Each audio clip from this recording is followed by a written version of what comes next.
자, 이번에 내란 사건을 주도한 사람이 결국 김건희일 것이다라고 이제 보는 의견이시죠? 네네, 저는 그렇습니다. 자, 그러면 이걸 우리가 이제 분석할 때 비율로 좀 나눠보자. 지금 윤석열은 구속돼 있습니다. 네. 김건희가 실제 배우다. 아니고 윤석열이 주도했는데 김건희는 동조를 했다. 예. 아니면 김건희가 주도를 했다면 정말로 몇 퍼센트 정도의 본인의 영향력으로 이것이 윤석열에 의해서 발표가 됐겠느냐. 비상계엄.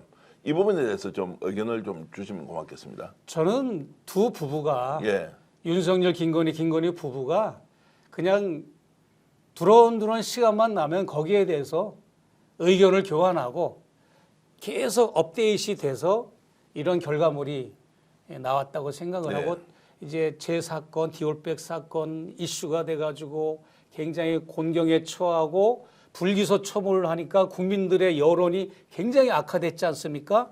그리고 이어서 또 주가 조작도 불기소 처분을 무혐의 처분을 하니까 국민들이 굉장히 분노하고 있었던 시점이었고 그거와 맞물려서 이제 김건희 씨는 이제 명태균 사건이 폭로되면서 그 수위가 점점 확대되고 깊어지고 김건희, 윤석열 두 부부의 명태균과의 이 관계를 통해서 정말 이 폭로되면 자기들의 정권은 끝이라고 하는 위기감이 팽배했을 때 사실은 더 12월 3일이 아닌 더 멀리 그 D-Day를 잡았다고 나는 생각을 하는데 네. 명태균 사건으로 인해서 조기 계엄령을 선포했다라고 저는 이렇게 생각을 합니다. 네. 자, 그러면 지금까지 국민들에게 이제 알려져 있는 것과 전혀 달리 김건희가 이제 주도했다라고 이제 뭐 그런 이제 증거들이 계속 저는 나온다고 보고 있고요.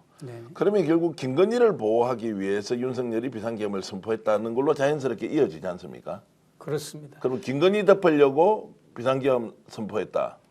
김건희 특검을 막으려고 하는 예. 그런 의도가 다분히 내포돼 있죠. 계엄령. 계엄령 이렇게 지금 뭐 헌재에서 다루고 검찰에서 다루고 공수처에서 수사를 하고 이렇게 했지만 그것은 하나의 표피적인 거라고 봅니다. 그 내막은 김건희 특검을 막고 김건희가 추락하고 체포되고 구속되는 것을 막기 위한 하나의 방편이었다. 이래 죽으나 저래 죽으나 죽는 건 마찬가지인데 이왕이면 화제를 국민들로부터 완전히 화제와 방점 포커스를 시사적인 포커스를 다른 데로 이 계엄령이라는 곳으로 두는 것이 더 낫겠다는 이런 모험을 했던 것 같습니다. 자, 추측성 질문을 좀 드리겠습니다. 그러면 자, 이름이 있었다는 것은 밝혀졌는데 여인영이 이 내용을 인정하거나 또는 김용현이 수사 과정에서 자, 이런 이름을 불러준 적이 있다라고 하는 진술이 나올 가능성은 어떻게 보십니까? 어제 이게 드러난 거기 때문에 네. 아직 시간이 국회의원들이나 아니면 기자들이 당사자들한테 김용현이나 또 여인영 당사자들한테 뭔가 질문을 하거나 취조할 여유는 없다고 보고요. 앞으로 조만간 며칠 내로 뭐 있지 않을까 싶습니다. 네. 자, 이렇게 이제 보도된 것에 대해서 최 목사님은 대응은 어떻게 하려고 합니까? 지금 이걸 그대로 그냥 지켜보고 수사 과정을 살피는 것 외에는 다른 게 없다라고 보십니까? 어떻습니까? 조금 더 지켜보고 저도 거기에 상응하는 무언가를 행동으로 옮겨야 되지 않을까 싶습니다. 첫 번째로 저를 아무 이유 없이 이렇게 출국 금지를 내렸잖아요. 네. 그동안. 그래서 지금 2년째 미국을 못 가고 있거든요. 그런데 올해도 4월까지 저를 출국 금지를 시켜버렸어요. 정확하게는 출국 정지죠. 외국인이니까. 출국 정지를 시켰는데 제가 볼 때는 이 사람들이 바보 아닌가. 이 정권이 나를 빨리 미국으로 보내버리면 더 내가 이 정권하고 맞짱을 뜨고 대응하는 그게 없을 텐데 이 눈에 가시 노릇을 안 할 텐데 왜 내가 이렇게 계속 정권과 대응을 하고 있는 상황임에도 불구하고 나를 왜 이렇게 출국 정지를 시켜놓을까. 그 의구심이었습니다 사실. 그런데 예. 알고 보니까 저희가 이제 체포조 제거하려는 명단 안에 저를 넣어서 이제 그렇게 그런 또 속 뜻이 있었던 거죠. 저를 자, 출국 그러면은 정지를 시켰던 거꾸로 게. 좀 돌아가서 질문을 드려보겠습니다. 그러면 12월 3일 날 비상계엄 선포되고 난 뒤에 예. 그때 그러면 최 목사님이 이름이 들어가 있었고 체포 대상이었다. 네, 라고 이제 했을 경우에 그 당시에 최 목사님만 당한 예. 그런 압수수색 또는 뭐 이런 게 있었지 않습니까? 그 상황을 좀 설명해 네네. 주시죠. 사실은 그 12월 3일 오전 10시 반쯤에 서울 경찰청에서 압수수색이라고 하는 명목으로 이제 제 숙소하고 제 사무실에 들이닥쳤고요. 예. 또 동시에 서울의 소리도 갔는데 사실 서울의 소리는 가져간 게 별로 없습니다. 압수수색 목록이 하나도 없어요. 저는 그런데 압수수색을 노트북, 핸드폰 2대, USB 이런 거, 디스켓 다 가져갔거든요.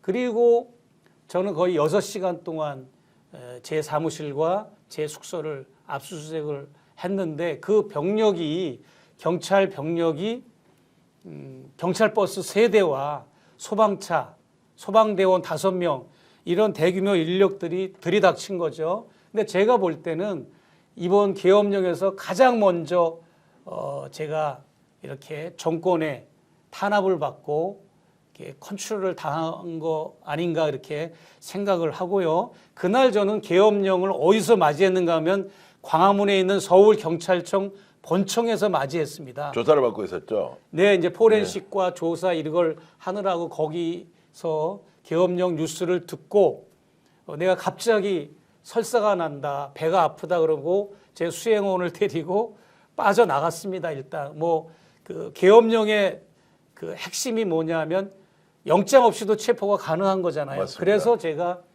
그냥 이렇게 재빠르게 행동을 옮겼는데 저는 그렇게 생각해요. 그날 저녁에 이제 김어준 또 자택이나 이제 뉴스공장도 이제 계엄군이 이제 쳐들어간 거는 이제 다 알려졌는데 사실 경찰복과 군복이라는 것만 다르지 저는 그냥 경찰 병력도 계엄군 병력으로 그렇게 받아들여지고 네, 있거든요. 저는 사실. 네. 그 순간적으로 굉장히 공포감을 느껴서 그날 아침에 이제 압수수색을 당하고 저녁에 이제 조사받는 중에 비상계엄이 이제 선포가 돼버리는 상황. 그리고 네. 사실은 설사가 났다고 하고 빠져나와 버린 거지 않습니까? 네네. 예. 스스로 신변을 보호할 수밖에 없는 상황이어서. 예. 자, 그 과정에서는 굉장히 공포감을 이렇게 느끼신 거죠. 공포감을 느꼈으니까 예. 빠져나가서 그 주변을 또 지나던 마침채 측근 예. 유튜버 차량이 지나가서 그거를 잡아서 그거 타고 이제 국회로 이동했거든요. 자, 그러면 이제 그 일은 그때는 정말 놀랍다. 왜 최재형 목사 압수수색을 했느냐 이런저런 논란 가지고 우리가 방송을 한 적도 있었는데 네, 예. 어저께 한겨레나 경향신문의 보도를 보면 야, 그러면 체포조의 명단에 이미 들어가 있었다라는 것과 연결하면 사전에 경찰을 통해서 압수수색 시키고 자료를 확보해 놓고 비상계엄이 계속 유지됐을 경우에는 종북이다 그리고 북한과 내통했다라는 걸 가지고 엮어내려고 했던 것이 결국 방첩사가 체포하고 압수수색은 경찰이 하는 역할 분담이 이루어졌다라고 우리가 볼 수 있는 거 아닙니까? 당연하고요. 그리고 이제 그거하고 다른 이면에 예. 어떤 일이 있었는가 하면 조지호 경찰청장과 김봉식 서울청장 이 두 경찰 수뇌부가 있지 않습니까? 이 두 사람이 이제 김영영 국방장관이 입회한 가운데 윤석열 대통령과 안가에서 이 계엄과 관련된 미션과 오다를 받았잖아요. 거기에 뭐 A4 용지라고 그러는데 그 용지에 뭐 저를 압수수색하고 서울의 소리 또 이명수 압수수색하는 내용이 반드시 난 들어갔다라고 확신합니다. 그런데 그걸 어디다 뒀냐 그 A4 용지를 그렇게 이제 의원들이나 이제 수사관들이 질책을 하고 조사를 해보니까 찢어버렸다 이렇게 진술을 했잖아요. 네. 두 사람이.